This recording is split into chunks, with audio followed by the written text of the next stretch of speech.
ମନ୍ଦାରମାଳିନୀ ହେ ମା ଜନନୀ ଇଷ୍ଟଦେବୀ ସମଲେଇ।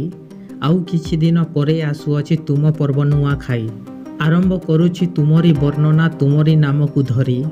ଜୟ ମା ସମଲେଶ୍ୱରୀ, ଜୟ ମା ସମଲେଶ୍ୱରୀ, ଜୟ ମା ସମଲେଶ୍ୱରୀ। କୁହାଯାଏ ମା ସମଲେଶ୍ୱରୀ ହେଉଛନ୍ତି ମା ଆଦିଶକ୍ତି ପାର୍ବତୀଙ୍କର ଏକ ଅଦ୍ଭୁତ ରୂପ। ଥରେ ଭଗବାନ ଶିବ ଏବଂ ମା ପାର୍ବତୀ ଭ୍ରମଣ କରିବା ସମୟରେ ସମସ୍ତ ଦେବଗଣ ଆସି ଭଗବାନ ଶିବ ଏବଂ ମା ପାର୍ବତୀଙ୍କୁ ସ୍ୱର୍ଗରେ ସ୍ୱାଗତ ଜଣାଇଥିଲେ।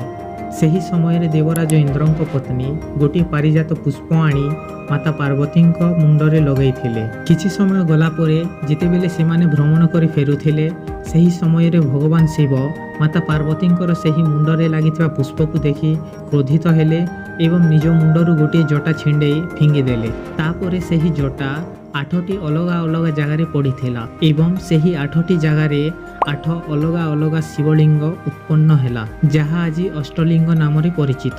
ପରେ ମା ପାର୍ବତୀ ମଧ୍ୟ ନିଜ ମୁଣ୍ଡରୁ ସେହି ପୁଷ୍ପ କାଢ଼ି ଖଣ୍ଡ ବିଖଣ୍ଡନ କରି ଫିଙ୍ଗିଦେଲେ। ପରେ ସେହି ଖଣ୍ଡିତ ପୁଷ୍ପ 7ଟି ଅଲଗା ଅଲଗା ଜାଗାରେ ପଡ଼ିଥିଲା ଆଉ ସେହି ଜାଗାରେ ମଧ୍ୟ 7ଟି ଅଲଗା ଅଲଗା ଦେବୀ ଉତ୍ପନ୍ନ ହୋଇଥିଲେ ଏବଂ ସେହି 7ଟି ଦେବୀ ମଧ୍ୟରେ ମା ସମଲେଶ୍ୱରୀ ମଧ୍ୟ ଥିଲେ। ପ୍ରାଚୀନ କଥା ଅନୁଯାୟୀ ଏଠାରେ ଘଞ୍ଚ ଜଙ୍ଗଲ ଥିଲା।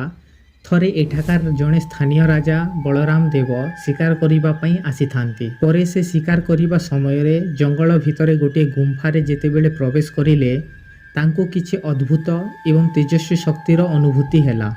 ପରେ ସେଠାରୁ ମା ସମଲେଶ୍ୱରୀ ପ୍ରକଟ ହେଲେ ଏବଂ ରାଜା ବଳରାମ ଦେବଙ୍କୁ କହିଲେ, ହେ ରାଜା, ତୁମେ ଏଠାରେ ମୋ ପାଇଁ ଗୋଟିଏ ମନ୍ଦିର ନିର୍ମାଣ କରିବ ଏବଂ ମୋତେ ପୂଜା କରିବ। ମୁଁ ସଦାସର୍ବଦା ତୁମର ରାଜ୍ୟର ଲୋକଙ୍କୁ ଖୁସିରେ ରଖିବି।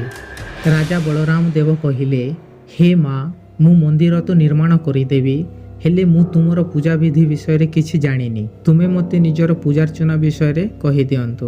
ପରେ ମା ସମଲେଶ୍ୱରୀ କହିଲେ, ହେ ରାଜା, ନୂଆ ଫଳମୂଳ ଏବଂ ଧାନକୁ ମୋତେ ଅର୍ପଣ କରିବ ଏବଂ ପରେ ସେହି ପ୍ରସାଦକୁ ସମସ୍ତେ ମିଳିମିଶି ଖାଇବ।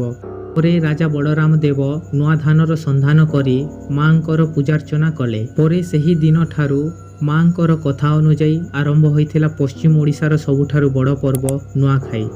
ଏହି ପର୍ବ ପ୍ରତ୍ୟେକ ବର୍ଷ ଗଣେଶ ପୂଜାର ଆର ଦିନ ପାଳିତ ହୋଇଥାଏ। ଏହା ଥିଲା ମା ପାର୍ବତୀଙ୍କର ମା ସମଲେଶ୍ୱରୀଙ୍କ ରୂପ ନେବା ପଛର କାହାଣୀ। ଏହି ବିଷୟରେ ଯଦି ଆଉ କିଛି ଅଧିକ ଜାଣିଥାନ୍ତି କିମ୍ବା ମୁଁ କିଛି ଛାଡ଼ି ଦେଇଥାଏ, ତାହେଲେ କମେଣ୍ଟରେ ଜଣାଇଦେବେ ଏବଂ ଭିଡ଼ିଓକୁ ଲାଇକ୍ ଏବଂ ଏମିତି ରହସ୍ୟମୟ ଭିଡ଼ିଓ ପାଇଁ ଚ୍ୟାନେଲକୁ ସବସ୍କ୍ରାଇବ୍ କରି ରଖନ୍ତୁ। ଜୟ ମା ସମଲେଶ୍ୱରୀ।